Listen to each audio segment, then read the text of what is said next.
Una porta. In dei pensieri miei c'è sta una porta immaginaria che quando si rapa mi fa suonare. Quando sono triste la rapa e chi rimane fuori aveva voglia di mi chiamare. Mi chiamano distratto o sordo, ma a me non me ne importa. A rete a che la porta c'è sta tutto un mondo di pensieri e di ricordi. Volesse per sapere che c'è sta rete. Purtroppo quello non può pozzere. Quello fa parte dei pensieri miei. A vita ci riserva tante cose, che a brutto o bello fanno parte di qua. Perciò ogni volta che sono triste o mi sento scocciata, gira la maniglia a rapa che la porta.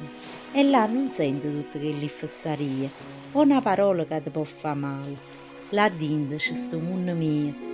Allù, hai voglia di mi chiamare. Io non ti sento o non ti voglio sentire, ma sto incontrando che i pensieri miei.